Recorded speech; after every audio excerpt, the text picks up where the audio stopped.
UP में सड़कों पे नमाज नहीं पढ़ी जाती है।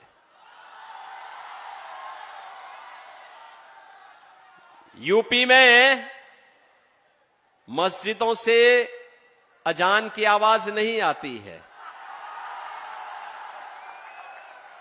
यूपी में तो एक ही नारा गूंजता है, न गौ माता को कटने देंगे, न हिंदुओं को बंटने देंगे।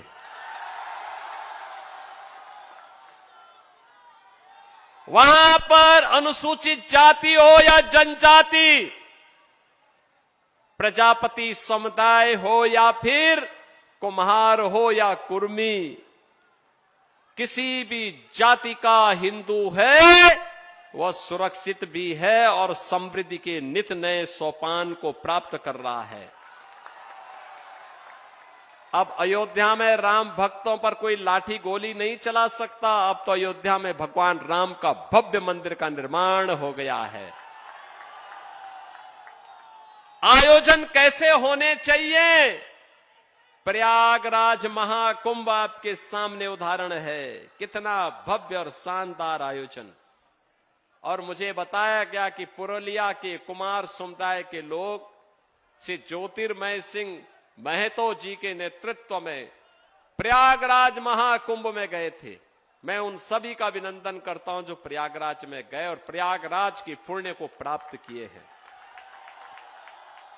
बहनों और भाइयों, ये हमारा दायित्व है। विरासत का संरक्षण करके ही हम विकास कर सकते हैं और उसी विकास की प्रक्रिया को आगे बढ़ाने के लिए आज मैं जयपुर में आपके पास आया हूं, आपका आह्वान करने के लिए।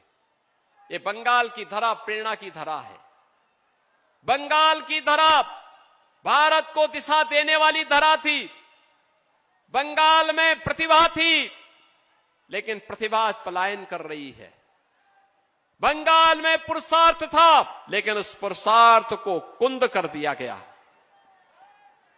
बंगाल में वह सब कुछ था जो बंगाल को भारत के अंदर लीडरशिप देने का मादा रखता था, लेकिन बंगाल को एक साजिश के तहत पहले कांग्रेस ने, फिर कम्युनिस्टों ने, अब टीएमसी ने अव्यवस्था, अराजकता और गुंडागिर्दी का अड्डा बना दिया है।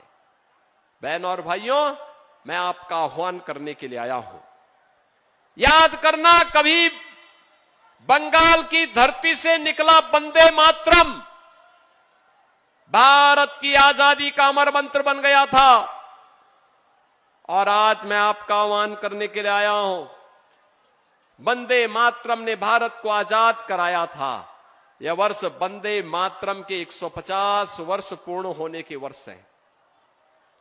और इस अवसर पर मैं कहूंगा कि हमें वंदे मातरम के 150 वर्ष पूर्ण होने के उपलक्ष्य में टीएमसी मुक्त बंगाल चाहिए, क्योंकि टीएमसी मुक्त बंगाल का मतलब डबल इंजन की बीजेपी की सरकार, और डबल इंजन की बीजेपी की सरकार का मतलब बंगाल के अंदर अब उन्नयन शुरू होगा,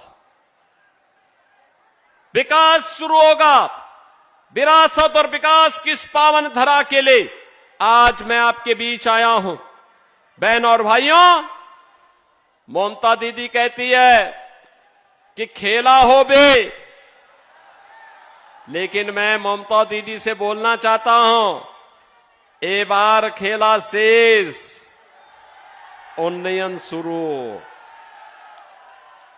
अब खेल समाप्त, टीएमसी का खेल समाप्त, अब बंगाल का विकास प्रारंभ होगा।